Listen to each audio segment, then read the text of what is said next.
Assalamualaikum warahmatullahi wabarakatuh. Selamat malam anak-anak ibu semuanya. Apa kabarnya hari ini?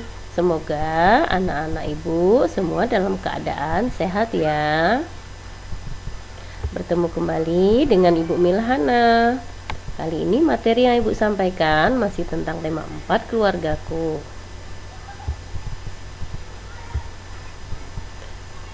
Baiklah, sebelum kita memulai pembelajaran hari ini, ada baiknya kita berdoa terlebih dahulu ya.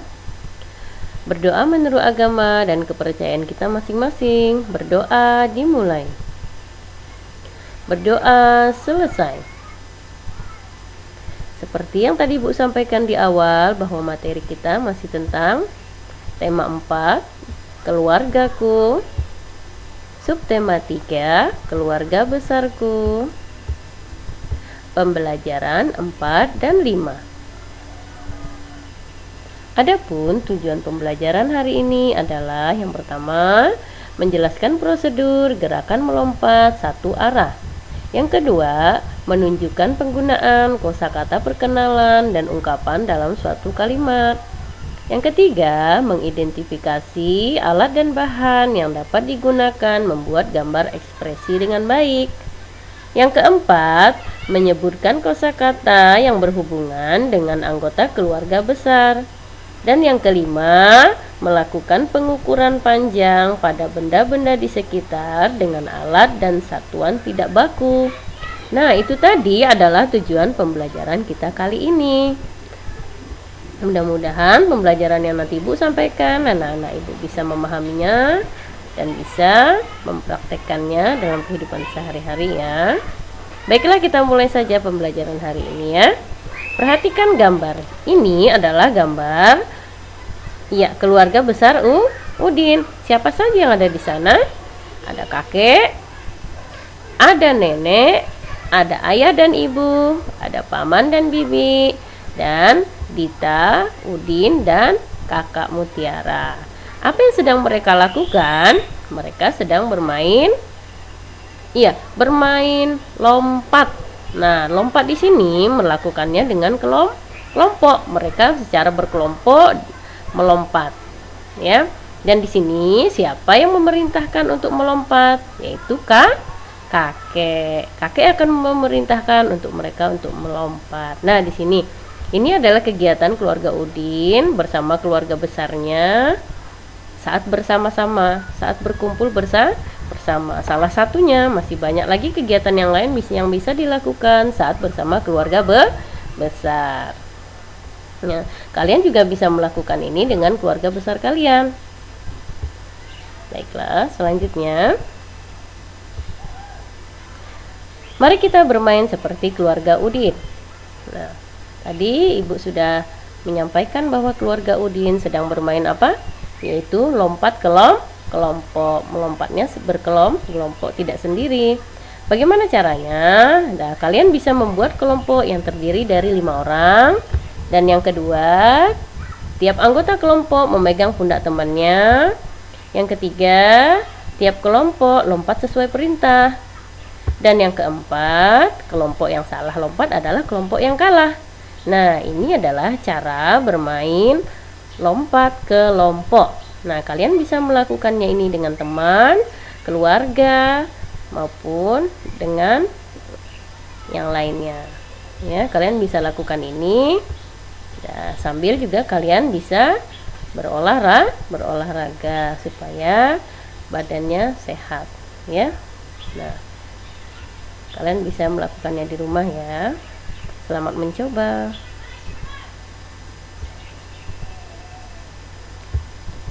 Sekarang perhatikan gambar. Ini adalah gambar nenek dan kakek Siti. Kita akan membaca. Kali ini Ibu akan membacakannya dan anak-anak Ibu mendengarkan serta menyimak dan jika bisa diikutin ya. Bacalah dengan nyaring. Kakek dan nenek Siti berasal dari Jawa. Mereka tinggal di sebuah desa yang indah. Apakah kamu sering bertemu dengan kakek dan nenekmu? Di manakah mereka tinggal? Apakah kamu menyayangi mereka? Nah, seperti Siti di sini nenek dan kakeknya berasal dari mana? Yaitu dari Jawa. Nah, di Jawa ini di mana? Yaitu di sebuah desa, dan desanya sangat indah. Nah, di sini Siti berkunjung ke rumah nenek dan kakeknya. Sekarang pertanyaannya, apakah kamu sering bertemu dengan kakek dan nenekmu? Tentu saja mungkin sering, pada saat liburan mungkin, atau pada saat lebaran. Ataupun kamu 1 minggu sekali bisa bertemu dengan nenekmu jika jarak rumahmu dekat dengan nenekmu. Perhatikan juga di mana mereka tinggal. Nah, mungkin ada yang tinggal di kota, ada yang tinggal di desa. Nah, jadi kamu harus sering ya mengunjungi nenek dan kakeknya. Dan apakah kamu menyayangi mereka? Apakah anak-anak ibu sayang dengan nenek dan kakeknya? Iya, tentu saja sayang. Seperti kakek dan nenek Siti. Siti sayang dengan kakek neneknya, begitu juga kakek dan nenek Siti sangat menyayangi Siti. Mudah-mudahan kakek dan nenek kita selalu dalam keadaan sehat ya. Dan kamu juga harus menyayangi nenek dan kakekmu. Selain orang tua, kamu juga harus sayang kepada nenek dan kakek ya. Oke, selanjutnya ayo berlatih. Nah, kalau kemarin kita berlatih tentang sebutan kakek dan nenek dalam bahasa daerahnya masing-masing. Nah, sekarang kita akan berlatih yaitu menyebutkan paman dan bibi dalam bahasa daerahnya masing-masing. Contoh pertama di sini Ibu akan buat Dava. Nah, Dava ini berasal dari Riau. Nah, biasa kalau orang Riau atau Melayu Riau itu biasa memanggil sebutan paman dan bibi dengan sebutan boleh pakci atau makci. Nah, sedangkan di sini Zahra, Zahra ini berasal dari daerah Jawa. Nah, dari daerah Jawa biasanya menyebutkan panggilan paman dan bibi dengan sebutan Pak D atau Bu D, atau bisa juga Pak Le atau Bu Le. Masih banyak lagi panggilan-panggilan yang lain sesuai daerahnya. Sekarang Edo berasal dari Sulawesi. Nah, dari Sulawesi ini biasa menyebutkan paman dan bibinya dengan sebutan Purina atau Tanta. Nah, ini adalah sebutan-sebutan dari asal daerahnya masing-masing. Kalian bisa bertanya dengan teman-teman kalian yang lain, kira-kira sebutan paman dan bibi apa ya? Kan berbeda-beda. Nah, itulah Indonesia. Meskipun berbeda-beda, tapi kita tetap bersatu. Oke, sekarang kita lanjutkan ya. Ayo menulis. Sekarang Udin akan memperkenalkan anggota keluarganya. Nah, untuk memperkenalkan anggota keluarga, kalian harus memilih kata yang tepat yang ada di dalam kotak ini. Di sini ada kakek, ayah, paman, bibi, dan sepupu. Nah, di awal kemarin sudah Ibu jelaskan bahwa kalian harus mengenal wajah-wajah kakek, nenek, ayah, dan ibu Udin serta bibinya. Sekarang Ibu akan memperkenalkan yang pertama. Ini gambar yang pertama ini adalah Bapak Rahmat. Bapak Rahmat ini siapanya Udin? Nah, nanti akan kita jawab bersama. Sekarang yang kedua, Ibu akan bacakan juga. Ini adalah gambar siapa? Iya, Paman Udin. Titik-titik, saya seorang guru. Nah, nanti akan kita jawab ya. Sekarang Ibu bacakan dulu soalnya. Ini adalah gambar siapa? Ini adalah sepupunya Udin. Nah, coba perhatikan titik-titik, saya bernama Dita. Oke, nanti akan kita cari jawabannya di sini. Yang keempat, coba kalian ingat-ingat lagi, ini wajahnya wajah siapa? Titik-titik, saya bernama Aisyah. Kira-kira ini siapa? Nanti akan kita cari tahu. Yang kelima, nah ini pastinya kalian sudah tahu ya. Titik-titik, saya bernama Jamal. Baiklah, kita akan mengisi tabel yang tadi, isian yang tadi. Udin perkenalkan anggota keluarganya, memilih kata yang tepat di dalam kotak di bawah ini. Ini adalah Bapak Rahmat. Bapak Rahmat ini siapanya Udin ya? Kita akan menjawabnya satu persatu. Untuk yang pertama, Bapak ini adalah Bapak Rahmat, titik-titik saya. Kira-kira siapanya Udin ya? Siapa yang tahu jawabannya? Iya, ini adalah ayah. Ayahnya Udin. Baiklah, ini adalah jawabannya ayah. Sekarang gambar kedua. Titik-titik, saya seorang guru. Coba perhatikan. Kira-kira siapa yang seorang guru ini? Siapanya Udin? Iya, paman. Jadi paman saya seorang guru, sesuai dengan gambar. Perhatikan lagi yang ketiga. Nah, titik-titik, saya bernama Dita. Berarti jawaban yang ketiga adalah sepupu saya bernama Dita. Yang keempat, ini adalah gambar siapa?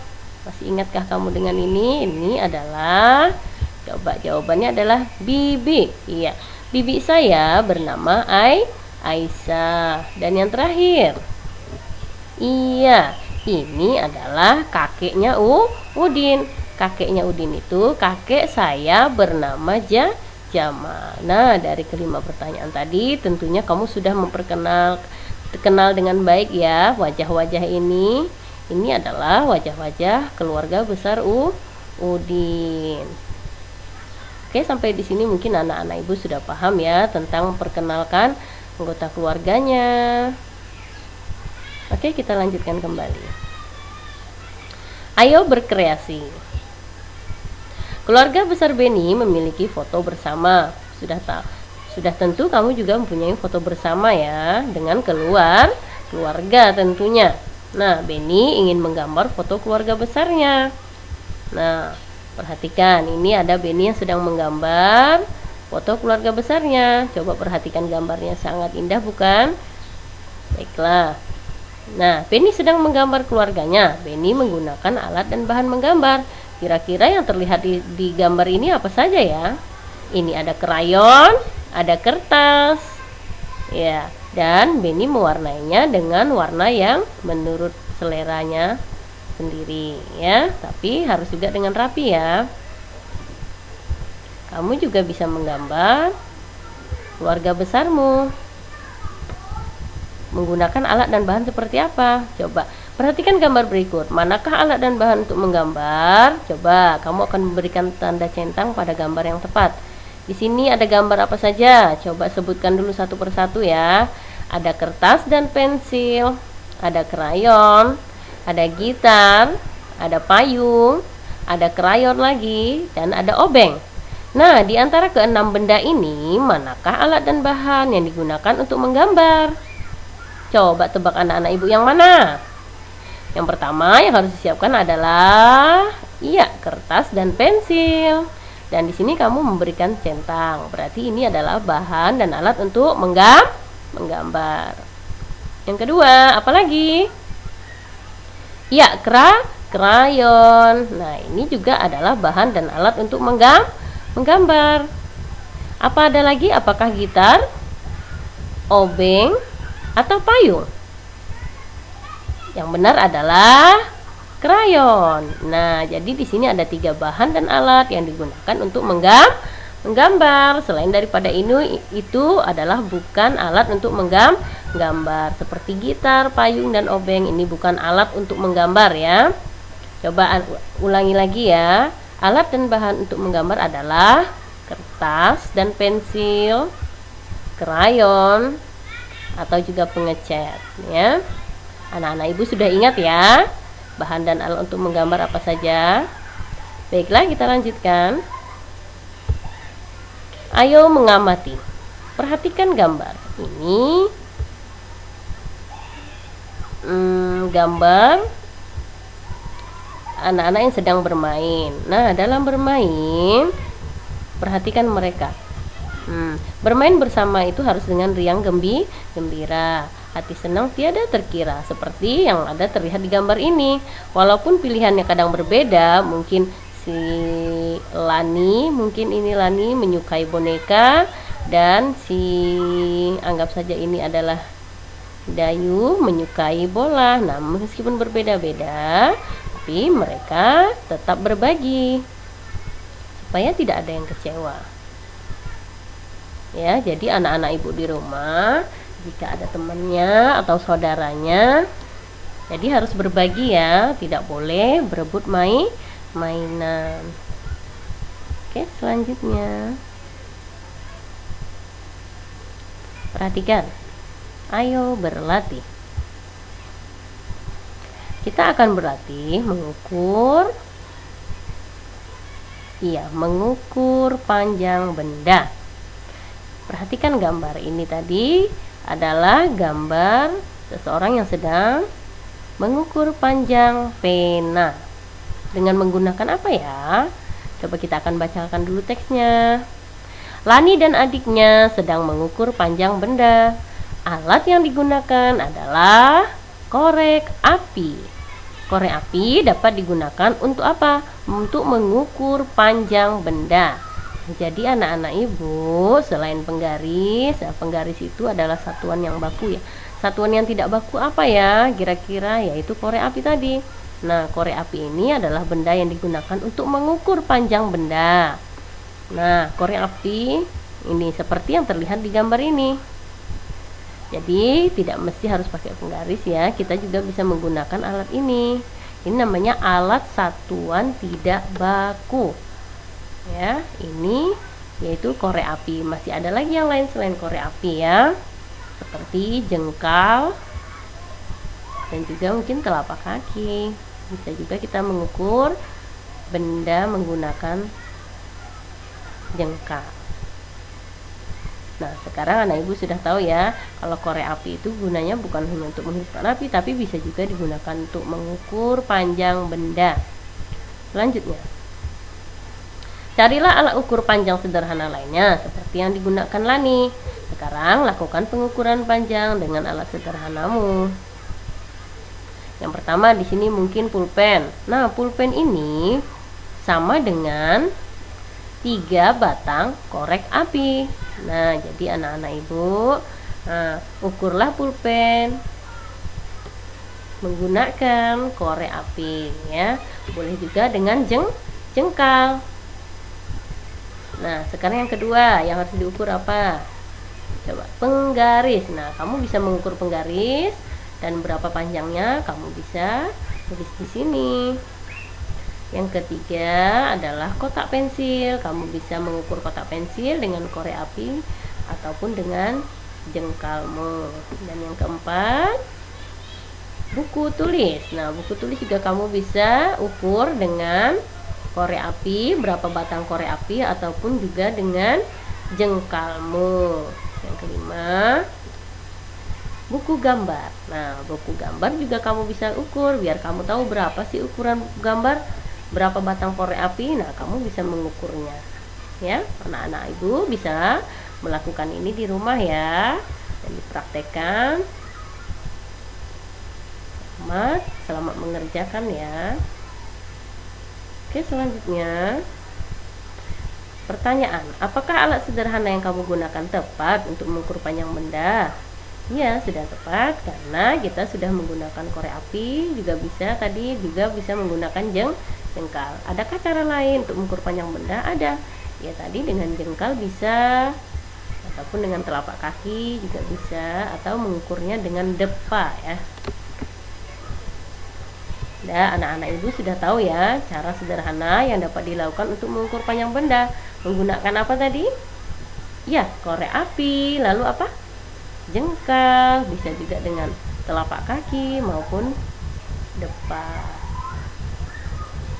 Oke, mungkin sampai di sini anak-anak ibu sudah paham dengan materi yang ibu sampaikan. Jika sudah paham, ya anak-anak ibu, semoga materi yang ibu sampaikan kali ini bermanfaat, bisa dipahami, dan jika terdapat kesalahan dalam penyampaian materi, ibu mohon maaf. Ibu akhiri, wassalamualaikum warahmatullahi wabarakatuh. Terima kasih.